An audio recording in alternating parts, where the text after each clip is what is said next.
I'm delighted to introduce my panel very quickly. What we're going to do is we're actually going to be talking about culture.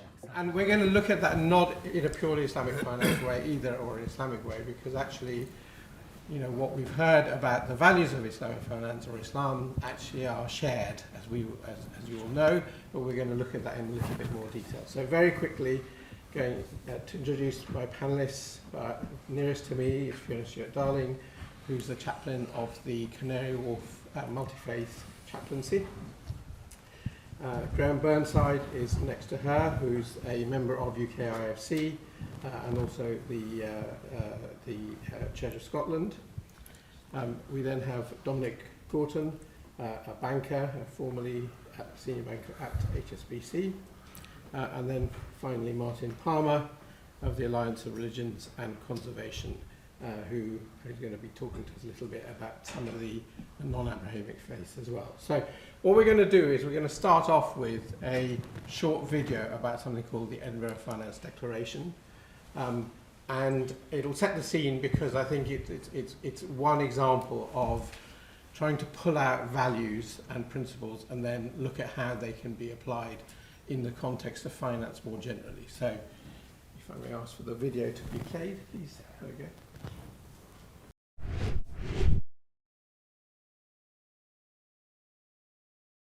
The project is a collaboration between the UKIFC and the Church of Scotland and has two main threads.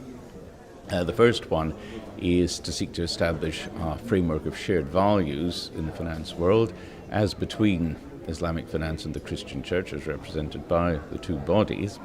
That's pretty well advanced and we're hoping to publish the results of that shortly. The second phase of the project, which we'll then move on to, is to seek to build on to those agreed shared values and develop a financial product which can be available to the market as a whole, and in particular be directed to those suffering from financial exclusion.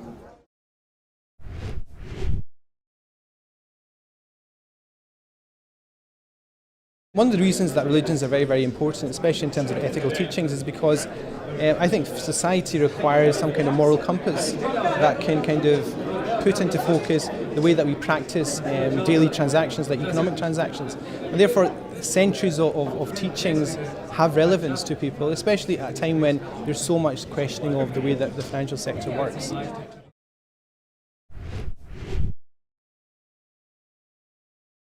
Islamic finance appeals not only to Muslims but also to non-Muslims because of the fact that Islamic finance is based on transparency, on mutuality and fairness. So to stress the point, I think people in the United Kingdom, in fact all around the world, must be given the choice to take up Islamic finance products if they wish to do that. Now when you talk about Islamic finance, there are two issues. One is about investment, and the third thing is about the borrowing. Islamic finance, I also believe, has got commonality with principles of other religions. And we are, in conjunction with the Islamic Finance Council, we are trying to do things with the Church of Scotland particularly, and it's important that the Islamic Finance Council and the church investors get together and we promote ethical finance.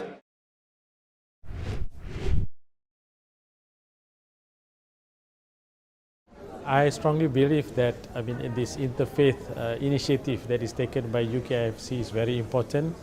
This is to bring people of different faiths together and to understand together, to understand better between the different communities particularly, especially in the world that we are living nowadays. There are a lot of misunderstanding, there are a lot of issues. Why? Because people are ignorant and they don't really understand each other. Thank you. Now, I'm sure you'll agree with me from having just seen that, that Graham was actually the star.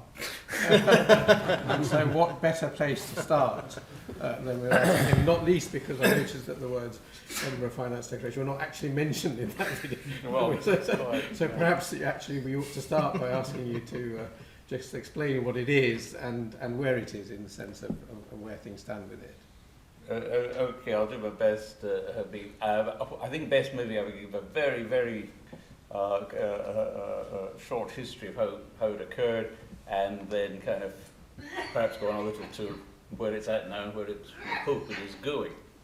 I suppose this all goes back to the UKIFC's involvement with the wider world of ethical finance, which has been a major strand of our activities right from the start.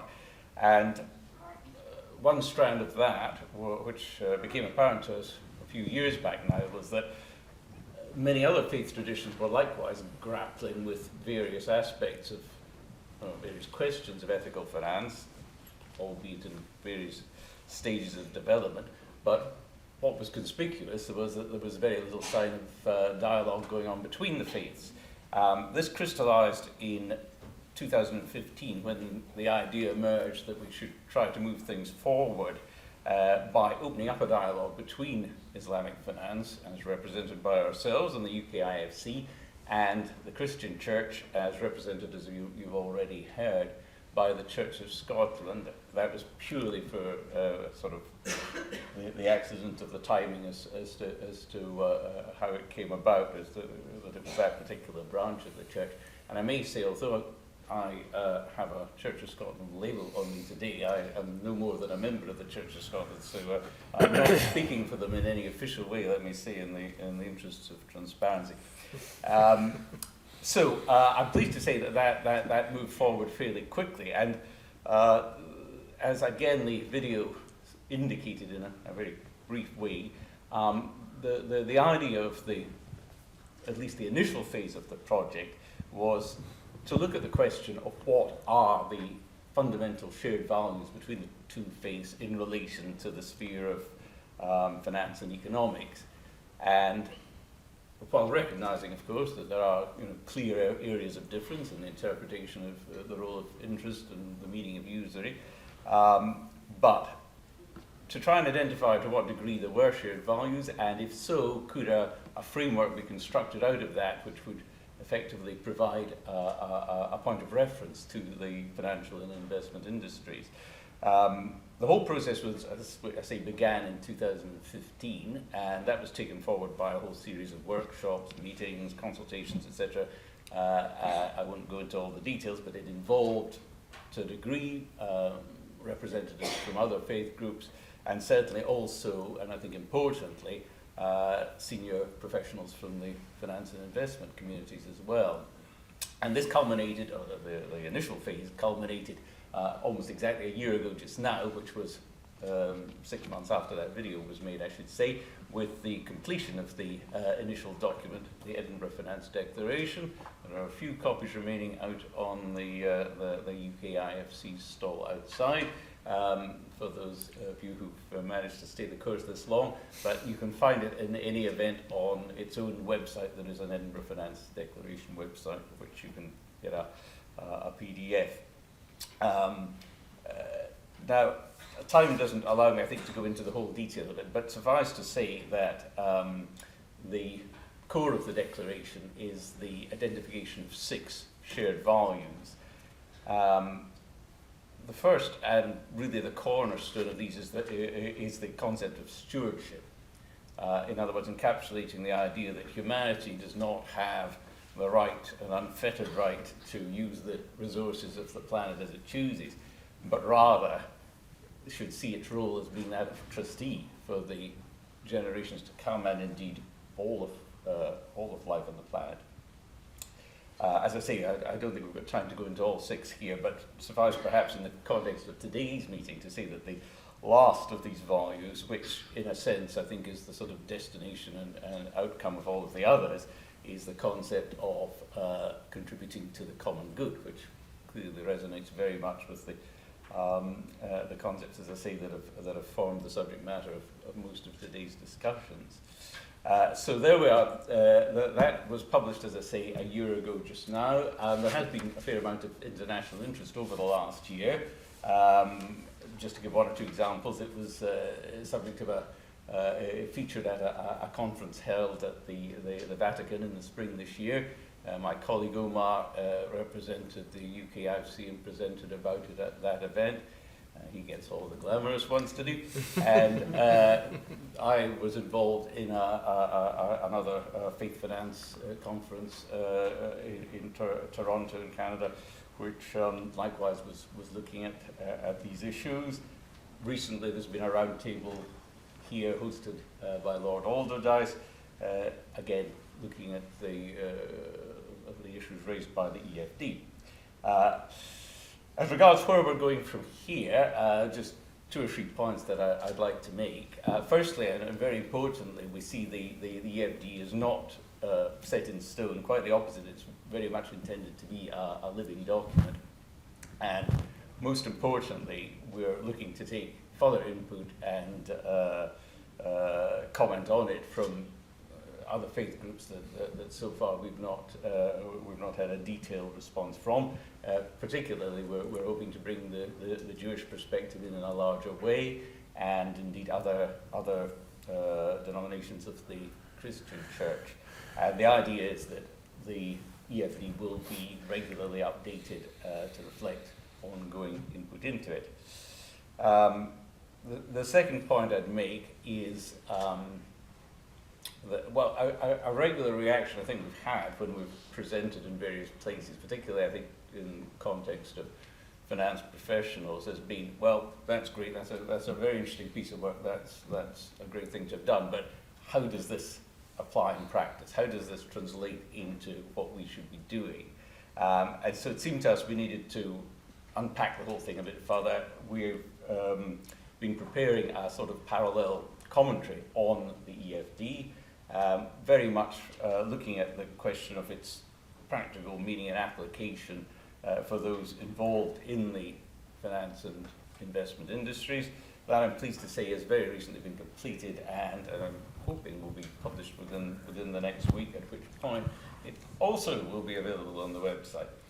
And I think the final point, and I'm conscious I'm going on a bit here, that I'd make was touched on right back at the beginning of that short video, namely that it was always the intention of the UKIFC that this should be a 2-phase project.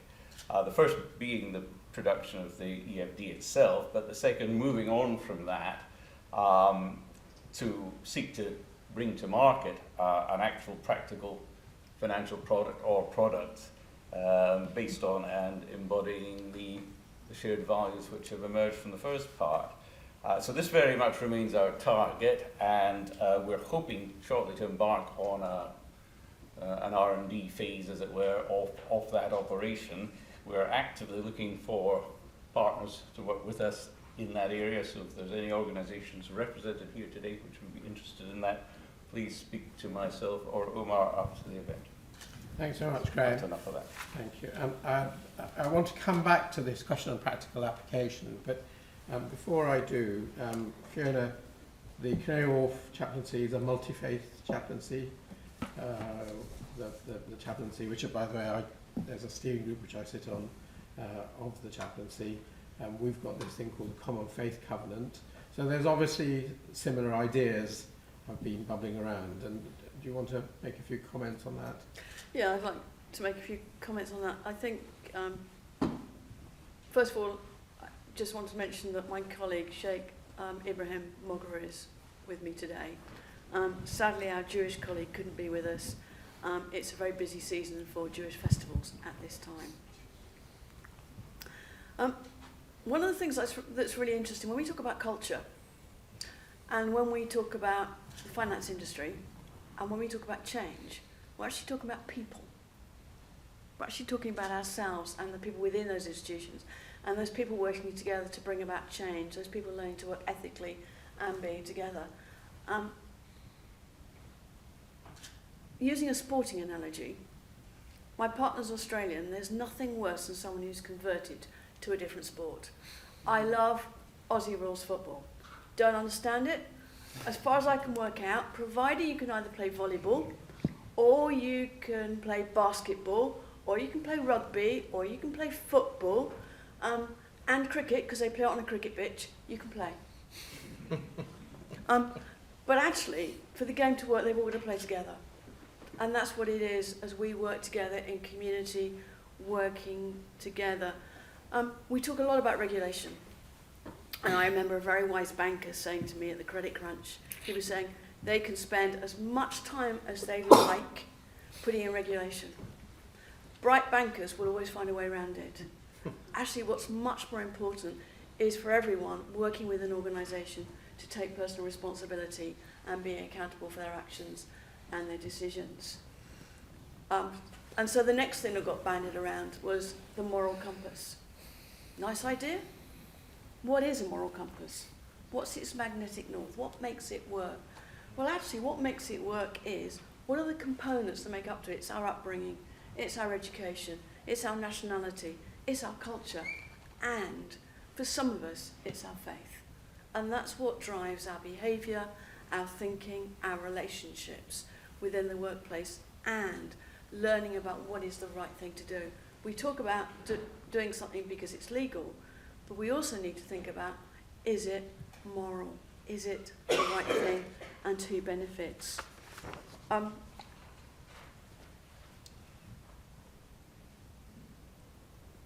think one of the interesting things about the credit crunch is, it's a bit like Parliament at the moment.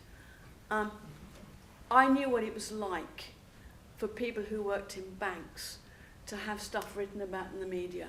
I knew Christians who were sitting in church and their vicars were saying how awful bankers are. I knew that a lot of people working in the financial industry weren't bankers. They're actually IT people, they were catering people, they were cleaners, all kinds of people, but got tarred with the same bus, and they got death threats. So sitting with that, and the people of faith said, but we want to do something, we want to make a difference. And I chatted to lots of people, and eventually we had a number of roundtable conversations.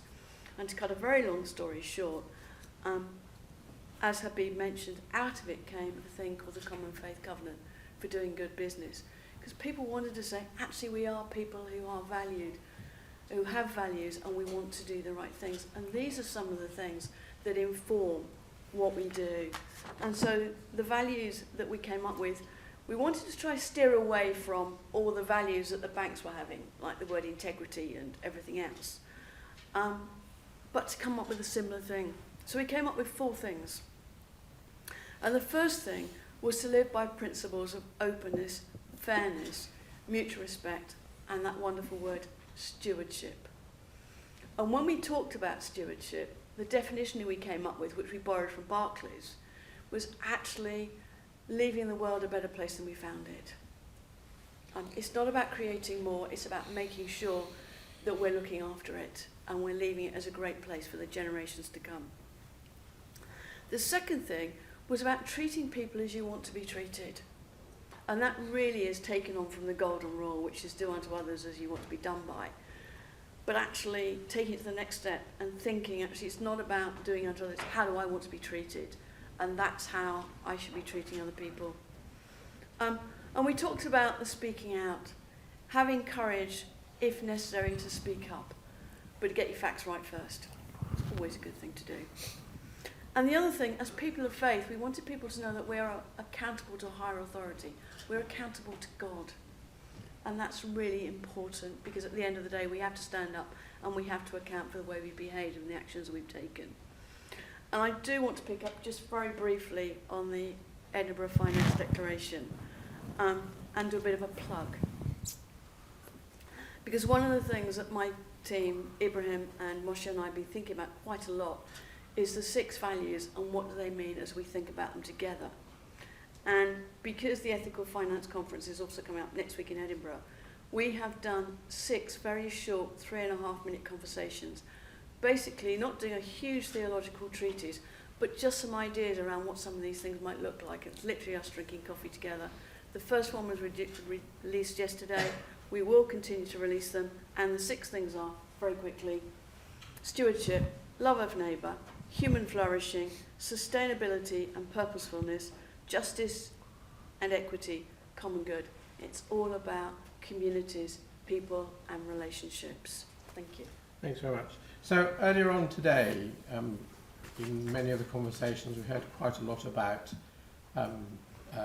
in a way, let's call it the authenticity of Islamic finance, in the sense that people were talking about the Maqasid al-Sharia, the spirit of the Sharia. And I think what we've been hearing from both Graham and Fiona is that there are values there which actually are very similar to some of the values that we were hearing about earlier on in the day. But I want to come back to this question now of, it's great obviously to identify them and even record them, but to go back to Fiona's point, to how do you integrate them into the way people operate, into the way people behave. And Dominic, I wonder if I can turn to you, with your experience at HSBC in particular, as to how do you, to take Fiona's example, how do you make sure that we're changing culture rather than just giving bankers a few regulations to find their way around? Yeah. No doubt helpfully supported by lawyers. I agree that regulations will never work because they're rules and people will always find ways around rules. So 39 years with HSBC, I retired in March. I've watched the banking industry change substantially from being what is really a community banker, a manager in the community, to something that is very different nowadays. Just some quick background on my family, which is a bit dysfunctional if you look at it from the outside. I'm a banker. My brother is a Catholic priest, and my sister is a social worker. And I think if you want to context about culture, we all go to church on a Sunday. And church is a building that we go to for a short period of time. And you would think, as we all three walk out, not the same church, because they're up north and I'm here, but we're going to do things differently. But actually, we're not. I would say my brother has an easier job because he has a collar, so people tend to listen to him.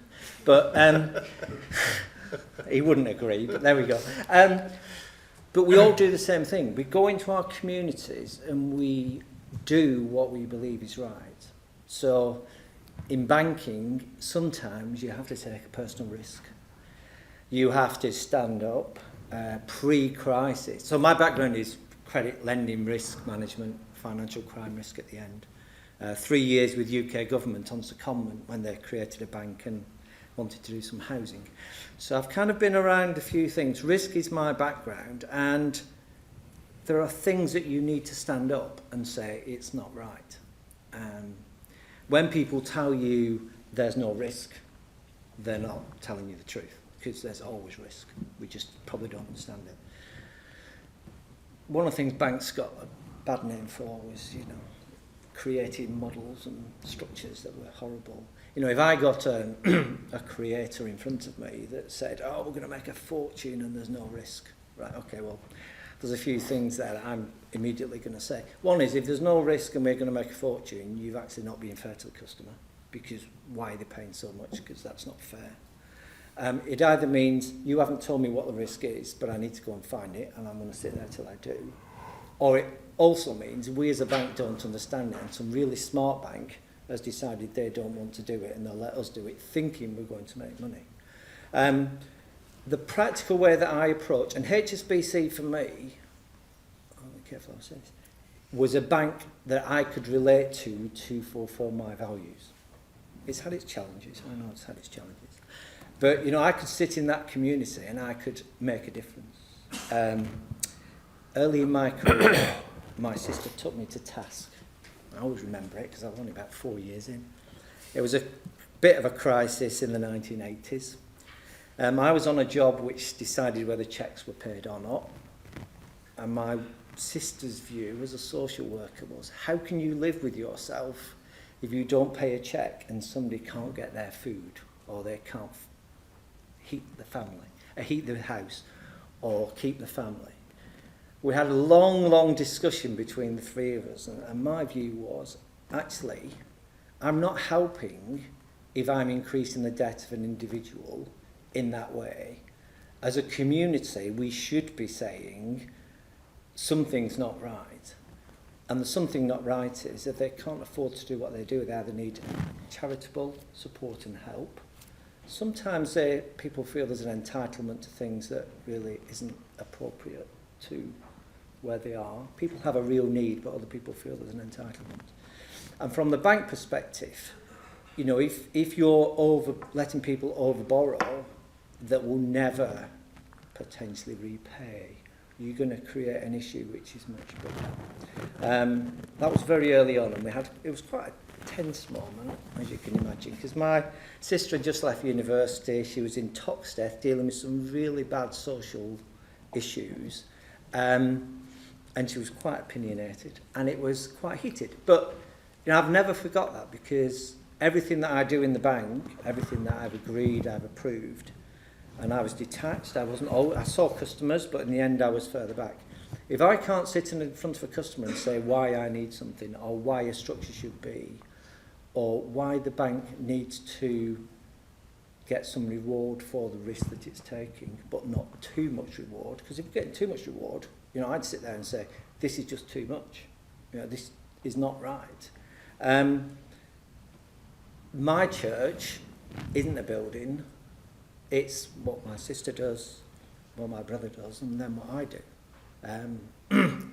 And I did say to Graham, my brother was very much an academic, well, mid-50s now each, and he's very academic, but he's a lot more practical. And I think what we did and bounced off each other was the thing that when he stands in his pulpit and talks, you know, he talks on challenges that I've given him about, you know, the Pope did a big paper, and it's very, very good, but it's about the church being practical and bringing that in, because nothing's going to change if we just sit in our little building on a Sunday for an hour or 2 hours and talk about good things. We're all in our communities wherever we are, and I think for me the bank, and HSBC was very good for me because it allowed me to do it. I, you know, got in some trouble in the sense of standing up for things that I thought was right, but that's what you need to do. But it is about us being amongst people and leading and letting people see by example, because there are other people out there who want to do the right thing. Some people may not be as strong or may feel peer pressure, and one of my big things was to give them a release valve sometimes, come and talk to me, and actually, because I was part of the Christian community within Fiona's world, and just talk about what was going on. You know, what were we dealing with? You know, I went into UK government after the financial crisis, so I had civil servants with bankers coming in to help them with it. I mean, they weren't keen on bankers coming to help them because, you know, we were like toxic. So, you know, it's all about everybody is in their own community. The church is not a building. I go to work every day, just like my brother and just like my sister. And we all do the same thing. We do it in slightly different ways. And the good thing is we do challenge each other. And it is a bit of a mix-up from the outside, but from the inside I think we feel that we're normal. I'm not sure what normal is. Yeah, so, you know, HSBC supported that very much. I believe it is a great institution for doing that. You know, it is multi-faith within HSBC. It is across 76 countries at one point. I'm out of touch now, so whatever it is now. So there is a mix of cultures, and it is encouraged to bring faith to work. Faith is definitely encouraged in there, and I saw that practically. Hope that answers the question. Yeah, so I mean, in a way, what I take from your answer also is that it's about doing the right thing, and in a way, the Common Faith Covenant, the Edinburgh Finance Declaration, you know, is a way of synthesising, you know, how to, you know, principles to keep in mind when you're making those decisions for yourself about doing the right thing. Yeah. Martin, if I can bring you in maybe, because I think, you know, this goes beyond the Abrahamic faith as well, and I know you on the Zoo Declaration have looked at some other perspectives on some of these principles too, and I wonder if you'd be happy to share that with us. Yeah, I'd be delighted. I'm very conscious you want to finish by 5, and Omar is looking at me with that kind of look that may basically, you know, turns strong men into jelly. So I will be quite short. One of the things that I find most interesting is this issue of usury. I'm a Christian, and we abandoned that in 1555 because Calvin thought it would be better for the business community who were all predestined to be good and wealthy, and the rest of us weren't. So it didn't really matter if you had a ban on it. And that, I think, was a great betrayal. And I think it's something that we as Christians need to actually confront and go back into. But what is interesting is that the next faith that took a ban on usury were the Taoists of China. And the Taoists of China ran a semi-independent theocracy at the end of the Han Dynasty, so around about 200 AD, for about 50 years. And they drew up a handbook called the Taiping Qing, the classic of great peace. And in that, they laid out fully the theological basis for a ban on usury, which was essentially that finance is a gift of energy. And as a gift of energy, it does not derive from us. We are simply the handlers of it for a certain period. And to claim that we have made it is, if you like, to set up an idol. And therefore, the Taoists, who have a belief that everything flows from the Tao, the way, the ultimate sense of meaning, feel that this is a pretty fundamental betrayal. If you only use the word stewardship, this is a word that no other tradition other than the Abrahamics have any sympathy with at all. It's a managerial model. It's not a relationship model. It's not a sacramental model. And the other faiths, particularly I'm thinking here of Buddhist, Hindu, Jain, Sikh, Shinto, for them, the notion that we are in charge is the basis of most of our folly. And I'm reminded particularly of an event that we held as the Alliance of Religions and Conservation in Sweden, where we brought together religious forest owners, or faiths that had major forests, because 5% of the total commercial forestry of the world is owned outright by faiths. And another 15% of forests are considered sacred, which is why they're still there.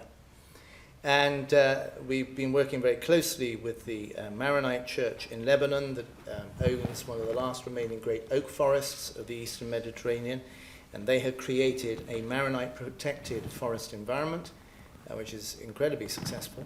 And they proposed, wouldn't it be marvellous if all the faiths declared that their forest was faith-protected forests. And all the Abrahamic faiths kind of went, yes, yes, wonderful idea. And literally, we almost had to bring the Shinto and the Hindus around with smelling salts, because they were so shocked at this notion. And they said, what are you talking about? We don't protect the forests. They protect us. And that's the core of the other view. The core of the other view is that we are not here to manage or to run it well. We're here to be grateful.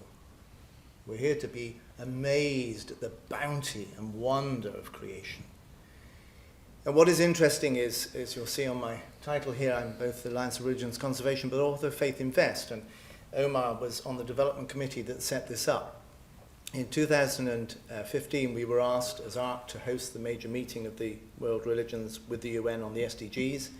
Out of that came a series of commitments by various faiths to look at moving their investments into environmental and sustainable investment. And out of that came a request, could we work with that portfolio, which, working with HSBC, but also Citigroup, we estimate at about 14 to 15% of the total market. And so we have now established an organization called FaithInvest, which is working with around about 700 different religious investment groups. And the interesting thing here is the shift that I think has to take place. Faiths have been very good at what they're against. They're terribly good at telling you what you can't do, what you mustn't do, and what if you do, you will be punished, if not now, later. And we've kind of said, yeah, well, we know all that, but what are you for? And that question can be asked of a Taoist or a Shinto or a Sikh or a Jew or a Muslim or a Christian. Because what it is actually saying, and it comes back to Dominic's point, what is it that you're here to do given what you believe? And we're now witnessing, we've got about $1 trillion worth of religious investment that has made a commitment that it wants to move. But it is wanting to move for 700 very different reasons, although we're only dealing with 8 major faiths, from the Buddhists through to the Zoroastrians. And I think the heart of this has to be, how do we work with the wonder of diversity and not try and make everybody think it's about stewardship, with all due respect, but actually celebrate the fact that they will do things for radically different reasons, and that they will do things if you can show them that there is a direct relationship between where their money is and what they want to do with it. We've had too many Chinese walls for too long. We have our investment portfolios, and most faiths put it out of house to be managed. We're asking them to go back to those managers and say, these are our core values, this is what we're against, and this is what we're for. This is where we want to see you put our money in the future. And we are witnessing a huge shift, faster than I think we could have ever predicted. But I think the final point I would make, and it comes back, I think, again to Dominic here. We are a storytelling species. We are not a data species. I'm a theologian. We've been trying to get 3 into 1 and 1 into 3 for the last 2,000 years. We still haven't worked it out. So don't come to us for data. We are a storytelling species. Let's be bold enough to do exactly what you did. Tell stories that encapsulate why and give us a clue of how. Thank you. Well, that was a very interesting overview, really adding to some of the perhaps more detailed comments that we've had earlier on in the day. I'm conscious of time, so I thought at this point I would throw it open for questions, because we've got a few moments left before the end. So there's a question up there. Yeah, I'd like to ask Martin one question, something you just said on usury, which I think is an interesting topic. You didn't define it. Does usury automatically, and particularly here, that's a relevant question, does it are interest rates automatically usury, in your view? That's, in my view, or in the view of the different faiths, I think the... Oh, my view. Oh, that's... Oh, now nobody's ever asked me that before. I am very shy. Yes, I think I would say the principle I was taught very early on by, in fact, Maolisi Dien, Professor Maolisi Dien, one of the great pioneers of the Islamic finance world, was that if you took money for no effort of your own, if you protected yourself with no effort of yourself, and if you penalized others for having failed at something that you should have been willing to take the risk that you might fail as well, then you are not a good person. Does that suffice?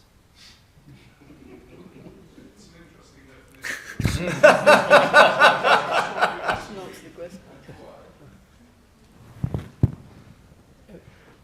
Because